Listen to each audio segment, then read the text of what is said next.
2024 সাল 5 আগস্ট সকাল থেকেই সেনাবাহিনী অবগত ছিল যে কোনো মুহূর্তে শেখ হাসিনার পতন হতে যাচ্ছে, কিন্তু পুলিশ তা জানত না। তাই পুলিশ তখনও সরকারকে রক্ষা করতে সর্বাত্মকভাবে মাঠে ছিল। এমন বক্তব্য উঠে এসেছে পুলিশের এক কর্মকর্তার বক্তব্যই। জাতিসংঘের মানবাধিকার বিষয়ক হাই কমিশন দপ্তরে OHCHR তথ্য অনুসন্ধানী প্রতিবেদনে এই তথ্য উঠে এসেছে। গত বুধবার প্রতিবেদনটি প্রকাশিত হয়। প্রতিবেদনে 5 আগস্ট মার্চ টু ঢাকা কর্মসূচি দমনে বিচার বহির্ভূত হত্যাকাণ্ডের বিবরণ দেওয়া হয়েছে। এতে উঠে এসেছে 5 আগস্ট সকালে সেনাবাহিনী ও বিজিবি সদস্যরা মূলত দাঁড়িয়েছিলেন। সরকারের পরিকল্পনা অনুযায়ী তাদের উপর অর্পিত ভূমিকা পালন করেননি। বৈষম্যবিরোধী ছাত্র আন্দোলনের ডাকা মার্চ টু ঢাকা কর্মসূচি ঠেকাতে তৎকালীন প্রধানমন্ত্রী শেখ হাসিনার নেতৃত্বে আগের দিন 4 আগস্ট 2 দফা উচ্চ পর্যায়ের বৈঠক হয়। বৈঠকে এটি মোকাবেলা পরিকল্পনা করা হয়। 5 আগস্ট রাজধানী যাত্রাবাড়ীতে নিরস্ত্র বিক্ষোভকারীদের লক্ষ্য করে পুলিশের গুলির করা দৃশ্যগুলো সত্যতা যাচাইকৃত ভিডিও থেকে নিয়ে জাতিসংঘের প্রতিবেদনে যুক্ত করা হয়েছে। প্রতিবেদনে বলা হয়, আন্দোলনরত নেতাদের প্রকাশ্য ঘোষণা ও গোয়েন্দা সংস্থাগুলোর তথ্য থেকে রাজনৈতিক নেতৃত্বে জানতে পারেন 5 আগস্ট ঢাকার কেন্দ্রস্থলে বড় প্রতিবাদ মিছিলের পরিকল্পনা করছেন আন্দোলনকারীরা। 4 আগস্ট সকালে তৎকালীন প্রধানমন্ত্রী শেখ হাসিনা জাতীয় নিরাপত্তা কাউন্সিলের বৈঠকে সভাপতিত্ব করেন। অংশগ্রহণকারীদের তথ্য মতে বৈঠকে সেনা, বিমান, নৌবাহিনী, বিজিবি, বিএসএফ, NSI, পুলিশ ও পুলিশের বিশেষ শাখা প্রধান অংশ নেন। বৈঠকে হাসিনা সরকারের স্বরাষ্ট্রমন্ত্রী, শিক্ষামন্ত্রী ও পররাষ্ট্রমন্ত্রী ছিলেন। তারা মার্চ 1 ঢাকা প্রতিরোধের জন্য আবারও কারফিউ জারি বা বলবৎ করার বিষয়ে নিয়ে আলোচনা করেন। বৈঠকের পর স্বরাষ্ট্র মন্ত্রণালয় ঘোষণা দেয়, কোনো বিরতি ছাড়াই অনির্দিষ্টকালের জন্য কঠোর কারফিউ চলবে। আন্দোলনকারীদের সন্ত্রাসী হিসেবে আখ্যায়িত করে প্রধানমন্ত্রী একটি বিবৃতি দেন। তিনি দেশবাসীকে এই সন্ত্রাসীদের সৎ দমন করার আহ্বান জানান।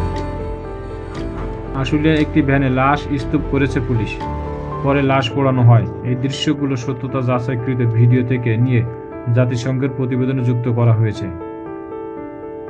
4 আগস্ট সন্ধ্যার পর প্রধানমন্ত্রীর বাসভবনে গণভবন আরেকটি বৈঠক হয়। বৈঠকে প্রধানমন্ত্রী নিজেই অংশ নেন। অন্য অংশগ্রহণকারীদের মধ্যে ছিলেন স্বরাষ্ট্রমন্ত্রী, সেনাবাহিনী, পুলিশ, র্যাব, বিজিবি ও আনসার ভিডিপি প্রধান, সশস্ত্র বাহিনী বিভাগের প্রিন্সিপাল অব স্টাফ অফিসার ও সেনাবাহিনীর কোয়ার্টার মাস্টার জেনারেল। জ্যেষ্ঠ কর্মকর্তাদের তথ্য মতে বৈঠকে সেনা প্রধান ও অন্য নিরাপত্তা কর্মকর্তারা ঢাকা রক্ষার বিষয়ে আবারও প্রধানমন্ত্রীকে আশ্বস্ত করেছিলেন। বৈঠকগুলোতে অংশ নেওয়ার ঊর্ধ্বতন কর্মকর্তাদের তথ্য মতে বৈঠকে একটি পরিকল্পনার বিষয়ে ঐক্যমত হয়েছিল যে প্রয়োজনে শক্তি প্রয়োগ করে বিক্ষোভকারীদের ঢাকার কেন্দ্রস্থলে প্রবেশে বাধা দিতে পুলিশের পাশাপাশি সেনাবাহিনী ও বিজিবি মোতায়েন করা হবে। সেনাবাহিনী ও বিজিবি সাজোয়াজান সেনা মোতায়েন করে ঢাকার প্রবেশ পথগুলো অবরুদ্ধ করবে, বিক্ষোভকারীদের প্রবেশে বাধা দেবে। অন্যদিকে পুলিশ উচ্ছৃঙ্খলা জনতাকে নিয়ন্ত্রণ করবে। শেখ হাসিনা ব্যক্তিগত নিরাপত্তা বাহিনী স্পেশাল সিকিউরিটি ফোর্স তৎকালীন মহাপরিচালক 5 আগস্ট প্রথম প্রহরের রাত 12:55 বিজিবির মহাপরিচালককে পরপর 2টি হোয়াটসঅ্যাপ বার্তা পাঠান। সেই বার্তাগুলোর হার্ডকপি পেয়েছে OHCHR। এই হার্ডকপির তথ্য অনুসারে প্রথমটি ছিল একটি ফরওয়ার্ড করা সম্প্রচারিত বার্তা, যা আন্দোলনের নেতাদের বলে মনে হয়। এতে তারা ঢাকা প্রবেশের পথগুলো সম্পর্কে আন্দোলনকারীদের ছাত্র জনতাকে জানিয়েছিলেন। দ্বিতীয় বার্তাটি প্রতিরক্ষা আদেশের রূপরেখা একটি ভিডিও রয়েছে বলে মনে হয়। এতে প্রতিরক্ষা প্রথম ও দ্বিতীয় লাইন, একটি তৃতীয় দূরপাল্লা ইউনিট, একটি ব্যাকআপ ইউনিট, একটি পশ্চাৎ ভাগের বাহিনীর কথা বলা হয়েছে।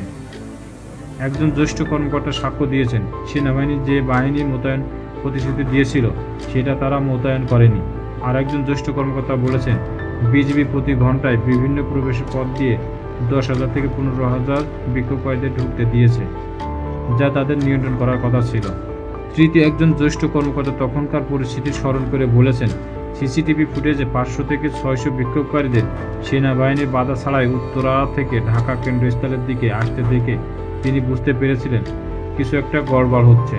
চতুর্থ আরেকজন জ্যেষ্ঠ কর্মকর্তা প্রাথমিকভাবে প্রধানমন্ত্রীকে ফোন করে জানিয়েছিলেন পরিকল্পনা অনুযায়ী কাজ হচ্ছে না। মার্চ 1 ঢাকা থামাতে বিক্ষোভকারীদের শহরে কেন্দ্রস্থলে পৌঁছতে বাধা দিতে তখন পুলিশ অনেক জায়গায় বিক্ষোভকারীদের উপর প্রাণঘাতী গুলি চালাচ্ছিল। পুলিশের একজন কমান্ডার ব্যাখ্যা করে বলেছিলেন, সেদিন সকাল থেকেই সেনাবাহিনী জানত শেখ হাসিনার পতন হয়ে গেছে, কিন্তু পুলিশ জানত না। তাই পুলিশ তখনও সরকারের রক্ষা করতে সর্বাত্মকভাবে মাঠে ছিল। OHCHR বিভিন্ন এলাকায় পুলিশের গুলি করার ঘটনা নথিভুক্ত করেছে। সব কটির ধরন ছিল একই। একজন প্রত্যক্ষদর্শী বলেছেন, পুলিশ যাকে দেখেছিল তাকেই লক্ষ্য করে গুলি চালাচ্ছিল।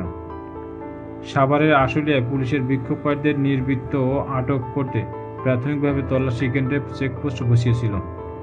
যখন আরও বেশি বিক্ষোভকারীদের দেখা যায়, তখন অন্তত প্রথম দিকে পুলিশ কম প্রাণঘাতী অস্ত্র ব্যবহার করেছিল। পরে প্রাণঘাতী গুলি ছোড়ে আওয়ামী লীগের কর্মী সমর্থকরা ও বিক্ষোভকারীদের লক্ষ্য করে গুলি চালায়।